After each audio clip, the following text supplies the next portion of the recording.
शाहजहांपुर से एक चौंकाने वाला वीडियो वायरल हुआ जिसमें आईएएस ऑफिसर रिंकू सिंह राही वकीलों के सामने कान पकड़कर उठक बैठक करते दिख रहे हैं। ये वीडियो इतना नागवार गुजरा कि योगी सरकार ने तुरंत उन्हें एसडीएम पद से हटाकर राजस्व परिषद से अटैच कर दिया। नमस्कार, मैं मनीष और आप देख रहे हैं इंडिया इंडियंस। आज हम बात करेंगे आईएएस रिंकू सिंह राही की इस विवाद की जिसने पूरे यूपी में हंगामा मचा दिया। क्या थी राही की गलती और क्या इस घटना से प्रशासन की गरिमा को ठेस पहुंची, आखिर तक देखिए।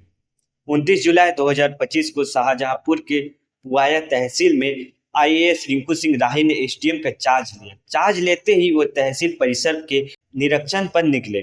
इसी दौरान उन्होंने एक वकील के मुंशी को खुले में पेशाब करते देखा। राही ने उसे रोककर उठक बैठक करवाई ताकि वो दोबारा ऐसा ना करे, लेकिन ये बात वकीलों को नागवार गुजरी। वकीलों ने इसे अपमानजनक बताया और तहसील परिसर में धरना शुरू कर दिया। भीड़ बढ़ती देख राही ने स्थिति संभालने की कोशिश की। उन्होंने कहा, इस तहसील में सबसे बड़ा अधिकारी मैं हूँ।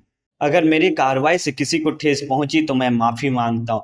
फिर सबके सामने उन्होंने कान पकड़कर 5 बार उठक बैठक की। राही का उठक बैठक का वीडियो एक्स पर वायरल हो गया, लेकिन योगी सरकार को ये इतना नागवार गुजरा कि 24 घंटे के अंदर रिंकू सिंह राही को पुआया एसडीएम पद से हटाकर लखनऊ के राजस्व परिषद से अटैच कर दिया। सरकार का कहना है कि इस घटना ने प्रशासनिक गरिमा को ठेस पहुंचा है। राही ने बाद में मीडिया से कहा, मेरा मकसद किसी को अपमान करना नहीं था। मुंशी ने कहा कि शौचालय गंदा था, इसलिए मैंने उसे समझाने के लिए उठक बैठक करवाई।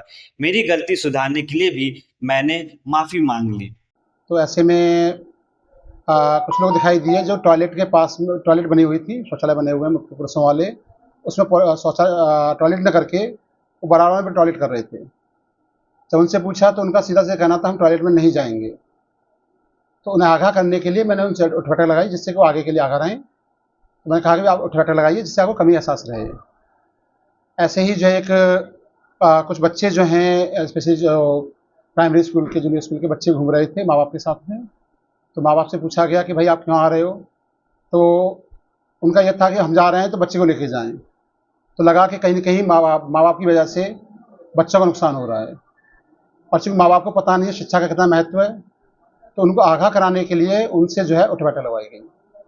इसी चीज़ कराने के बाद जब मैं अधिवक्तागण यहाँ पर अभी हड़ताल कर रहे थे, उनके पास गया था मैं, तो उनसे पूछा कि भाई आपकी क्या समस्या, तो उन्होंने उससे बात करने से मना कर दिया था। मैंने कहा एडीएम साहब आएंगे उससे बात करेंगे। फिर उन्होंने आरोप लगाना शुरू कर दिया और बात को बढ़ाना शुरू कर दिया कि आपने उठ बैठक कैसे लगवा दी। तो उनको बताया मैंने ये कारण थे। इसके बाद में तो उन्होंने क्वेश्चन उठाया कि आपके तहसील परिसर इतनी गंदगी है, कि आपके यहाँ आवारा जानवर घूमते हैं, टॉयलेट इतने गंदे हैं, और कई सारी समस्या बताई जिसमें कोई शक नहीं है उनकी बात सही थी। बोले क्या आप उठ बैठक लगा सकते हो? मैं कहा हाँ, जो गलती है तो गलती है। मैंने उन्हें समझाया कि भाई मेरी जो सरकारी कर्मचारी के लिए उठ बैठक से बड़ी समस्या दंडित होना होता है, और ये गलती है तो मेरी गलती है। तो उन्होंने उठ बैठक लगाई है, मैं लगा दी। गलती चूँकि मैं गलत था इसमें कोई शक नहीं है। आज मैंने ज्वाइन किया है और जो सफाई व्यवस्था देखी और जो अन्य चीज़ देखी, थोड़ी तहसीलदार साहब से बात हुई तो बता रहे 10 दिन पहले तो और ज़्यादा गंदगी थी। तो उन्होंने तहसीलदार साहब ने जो है काफ़ी सफाई कराई है, लेकिन अभी भी चूँकि कुछ कमियाँ रह गई हैं। तो मैंने सबसे बोला भी है कि भाई गलतियाँ होंगी, बताएंगे, हम उसको सुधार करेंगे। तो रिंकू सिंह राही कोई साधारण अधिकारी नहीं है। 2022 बैच के आईएएस अलीगढ़ के दलित परिवार से आने वाले राही का जीवन संघर्षों से भरा रहा। उनके पिता आटा चक्की चलाते थे। सरकारी स्कूल से पढ़ाई के बाद स्कॉलरशिप पर टाटा इंस्टीट्यूट से बीटेक किया। 2004 में पीसीएस ऑफिसर बने और 2021 में यूपीएससी में 683वीं रैंक हासिल कर आईएएस बने। 2008 में मुजफ्फरनगर में पीसीएस ऑफिसर के तौर पर 100 करोड़ के छात्रवृत्ति घोटाले का पर्दाफाश किया। इसके बाद 2009 में उन पर जानलेवा हमला हुआ जिसमें 7 गोलियां लगी। उनकी एक आंख की रोशनी कम हुई और एक कान की सुनने की क्षमता चली गई। 2021 में 4 हमलावर को 10-10 साल की सजा हुई।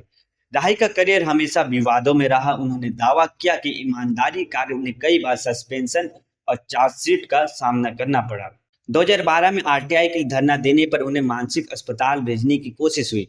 सवाल है, क्या राही की माफी गलती थी या सरकार का ट्रांसफर बहुत सख्त कदम था? ये घटना यूपी प्रशासन के कार्यप्रणाली पर सवाल उठाती है। अगर एक आईएएस को अपनी गलती सुधारने के लिए माफी मांगनी पड़ती है तो क्या ये कमजोरी है या जिम्मेदारी? अगर माफी के बाद भी ट्रांसफर होता है तो क्या ये जनता का भरोसा तोड़ने वाला कदम नहीं? आपकी क्या राय है, क्या ट्रांसफर सही था या उन्हें सपोर्ट मिलना चाहिए था? नीचे कमेंट करके जरूर बताएं। धन्यवाद।